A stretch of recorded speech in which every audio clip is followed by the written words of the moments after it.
अस्सलामु अलैकुम वरहमतुल्लाहि वबरकातुहू। मैं मोहम्मद इम्तियाज़ पलामी। मुअज़्ज़ज़ नाज़रीन, आप अच्छी तरीके से जानते हैं कि बरेली मज़हब से ताल्लुक़ रखने वाले उलमा, खुतबा, यूट्यूबर एक नंबर के झूठे, गालीबाज, इल्ज़ाम तराश, बहतानबाज होते हैं।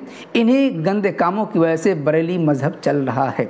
जब तक ये इल्ज़ाम तराशी नहीं करेंगे, बहतानबाजी नहीं करेंगे, इनका मज़हब चल नहीं सकता। इसी तरीके से बरेली मज़हब के मानने वाले यूट्यूबर हों, खुतबा हों, मुक़र्रिरीन हों, तमाम के तमाम डींगे मारने वाले होते हैं। अगर ये डींगे नहीं मारेंगे तो इनकी आवाम एक चवन्नी भी इन्हें नहीं देगी। इनके दामे फरेब में कभी भी इनकी आवाम नहीं आएगी, इसलिए डींगे मारने में भी बहुत माहिर होते हैं।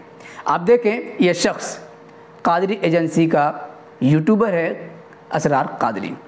ये भी डींगे मारने में बहुत माहिर है। जी हाँ, ये असरार कादरी एक नंबर का 30 मार खां है डींगे मारने में। ये दूसरों को कहता है, ख़ास तौर से अहले हक़ उलमाए देवबंद के बारे में, कि इनके यहाँ कोई पढ़ाई नहीं होती है, मदरसों में ऐसी पढ़ाई होती है, पढ़ने वाले घास चाहते हैं वगैरह गाली। ऐसा लगता है कि ये सब घास वास चर के मुफ्ती बने रहते हैं। और मैं कहता हूँ कि ये कादरी पढ़ने के ज़माने में चूरन तलाश कर रहा होगा, चूरन बेचना सीख रहा होगा। इसने कुछ भी उलूम दुनिया हासिल नहीं किया है, बस डींगे मार करके अपनी कंपनी को चला रहा है, अपनी आवाम को दामे फरेब में बस फंसा रखा है। ये चूरन सीखा है, चूरन वाला काम कर रहा है, पढ़ाई से कोई वास्ता नहीं है। अब चलिए आगे। कुछ दिनों पहले इसने मुफ्ती तारिक मसूद साहब के एक वीडियो पर तबसरा करते हुए वीडियो बनाया। उसमें यह कहा कि मुफ्ती तारिक मसूद साहब ने कुछ अक़ीदों की वजाहत करते हुए कहा कि जिनका ऐसा अक़ीदा हो, यह शिरकी अक़ीदा है, तो ऐसे शिरकी अक़ीदा रखने वाले इमाम के पीछे नमाज दुरुस्त नहीं होगी। उस पर वीडियो बनाते हुए इसने कहा है कि हम भी इमाम हैं, हमारे पीछे भी सहारनपुर देवबंद के उलमा नमाज पढ़ते हैं, लिहाजा वो मुशरिक के पीछे नमाज पढ़ने वाले हुए तो उन पर शिर्क का फतवा लगेगा या नहीं लगेगा। इसके जवाब में हमने वीडियो बनाया जिसका थंबनेल ये है। इस वीडियो में हमने कहा कि तुम्हारे मज़हब के उलमा ने अपनी किताब में लिखा है कि हमारी नमाज देवबंदियों के पीछे तो क्या, देवबंदियों के आगे भी नहीं होती। इसलिए अगर देवबंदी इमाम तुम बने हो तो तुम भी अपनी नमाज को लौटाओ। इसका जवाब देते हुए कल इसने एक वीडियो बनाया है, उसमें खूब तुर्रम खां की तरह, 30 मार खां की तरह डींगे मारी हैं और ये साबित करने की नाकाम कोशिश की है कि देखो हम ही 30 मार खां हैं। एक नंबर का जाहिल। उसने ये कहा है कि जो मेरा अहम सवाल था कि जो मुझे मुशरिक मानता है उसने मेरे पीछे नमाज पढ़ी तो उस पर मुशरिक होने का हुक्म लगेगा या नहीं। इम्तियाज़ पलामी ने इस पर लब कुशाई नहीं की। मैं कह रहा हूँ कि लब कुशाई नहीं की, आज तुम्हारी लब कुशी होने वाली है। जी, जिस किताब के हवाले से मैंने ये बात कही थी कि तुम्हारे उलमा ने लिखा है कि हमारी नमाज देवबंदियों के पीछे तो क्या, देवबंदियों के आगे भी नहीं होती है, उस पर तबसरा करते हुए, जवाब देते हुए उसने कहा है कि ये तकरीर की किताब है और ये इतना बड़ा जाहिल है कि इसे मालूम नहीं कि तकरीर की किताब हुज्जत नहीं होती है। इतनी ही औकात है कि तकरीरी किताबों का हवाला देते हैं। आप जानते हैं कि तकरीरी किताबें जो होती हैं ये हुज्जत नहीं हुआ करती। उसके बाद कुछ बातें कही हैं। अब सवाल ये है कि अगर तकरीर हुज्जत नहीं होती है तो अरे जाहिल, तुमने मुफ्ती तारिक मसूद साहब के तकरीर वाली वीडियो को लेकर तबसरा क्यों किया? क्या वो हुज्जत है? सबसे पहले अपने उसूल पर पानी तुमने फेरा है और अपनी जहालत को सबूत दिया है, और जो अपने उसूल की मुखालफत करे उसके बारे में तुम्हारे ही मज़हब की किताब में है। क्या है? हदिया बरेलवियत पर एक नज़र, हिस्सा अव्वल, सफ़ा नंबर 153 पर। यह ऐसा मक्कार, दज्जाल और धोखेबाज है कि मुसल्लमा उसूलों का खून करते हुए भी इसे ज़र्रा भर हया नहीं आती। अपनी ही किताब की रोशनी में तुम एक नंबर के बेहया हो गए हो।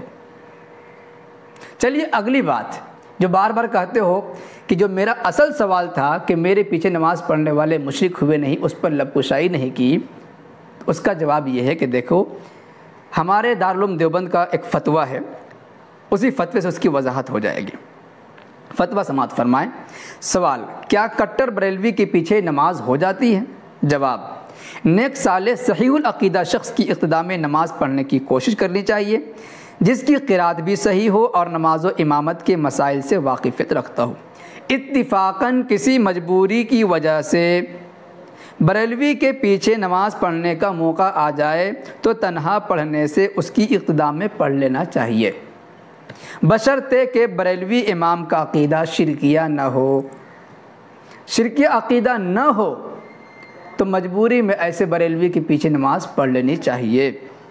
لیکن اگر بریلوی امام کا عقیدہ شرکیہ ہو تو فرمایا ورنہ پھر اس کے پیچھے نماز پڑھنے سے احتراز کرے، بچے، نماز نہ پڑھے۔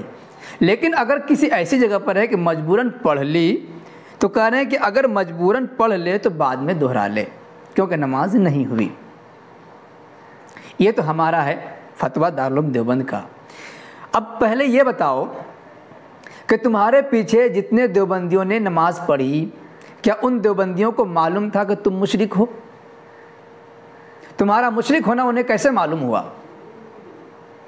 اگر انہیں تمہارا شرک معلوم نہیں تب تو ہمارے فتوے کے مطابق ان کی نماز ہو گئی، اور اگر ان کا تمہارا مشرک ہونا معلوم ہوا تو کیسے ہوا؟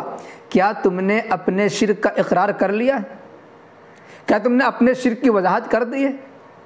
نہیں کی ہے، اور چاہتے ہو کہ تمہارے پیچھے کوئی دیوبندی نماز نہ پڑھے تو اپنے مسجد کے دروازے پر جلی قلم سے لکھ دو اس مسجد کا امام مشرک ہے، یہاں کے اس امام کے پیچھے کوئی موحد، کوئی صحیح العقیدہ دیوبندی نماز نہ پڑھے۔ اس کے بعد بھی اگر کوئی دیوبندی پڑھتا ہے یہ جانتے ہوئے کہ تم مشرک ہو، اس مسجد کا امام مشرک ہے، اس کے بعد دیکھا جائے گا۔ اب چلو اگلی بات، تم نے تو یہ بات کہی کہ ہاں ہماری نماز دیوبندیوں کے پیچھے نہیں ہوتی، دیوبندیوں کے آگے نہیں ہوتی، اور اگلی بات جسے دیکھ کر، پڑھ کر، سن کر تمہاری موت آنے والی ہے، پوری بریلویت میں زلزلہ برپا ہونے والا ہے، ذرا کان کھول کر کے سنو۔ بہت ڈینگے مارتے ہو کہ ہم جو ہے دیوبندی کے پیچھے تو کیا آگے بھی نماز نہیں پڑھتے۔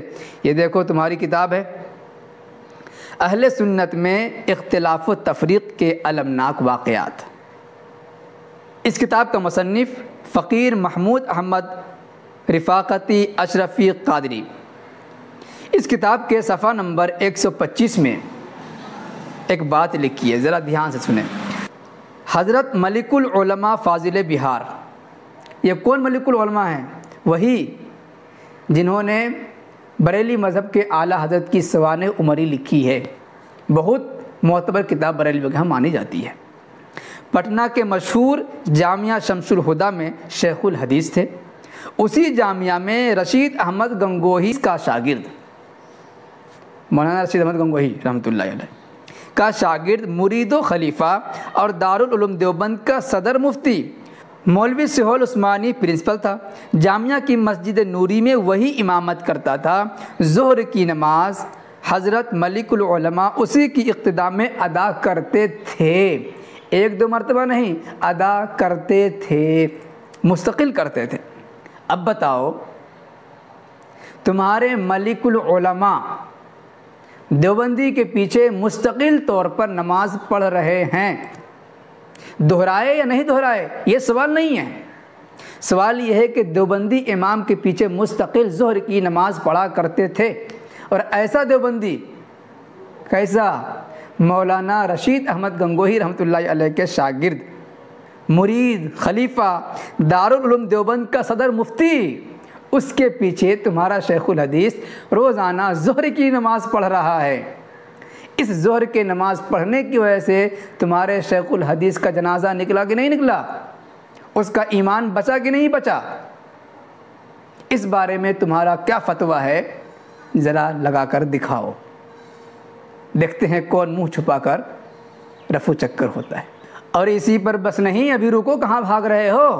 ابھی یہ بھی تو سن لو کہ غزالی زماں کہے جانے والے بریلوی شیخ الحدیث احمد سعید کاظمی کس طریقے سے دیوبندی کے پیچھے نماز پڑھا کرتے تھے۔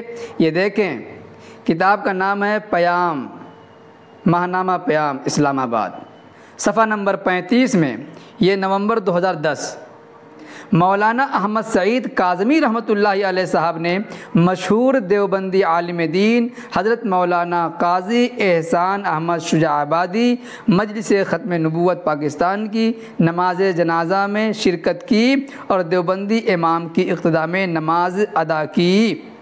روزنامہ مشرق 25 نومبر 1966 کی رپورٹ۔ کیا خیال ہے قادری جی؟ مجھے یقین ہے نہ خنجر اٹھے گا نہ تلوار ان سے، یہ بازو میرے آزمائے ہوئے ہیں۔ معزز ناظرین، آپ کی کیا رائے بنتی ہے؟ کمنٹ باکس میں ضرور لکھیں، پسند آئے تو لائک کریں اور خوب شیئر کریں تاکہ اجہل الزمان کی جہالت سب کے سامنے واضح ہو سکے۔ شکریہ، جزاک اللہ۔ السلام علیکم ورحمۃ اللہ وبرکاتہ۔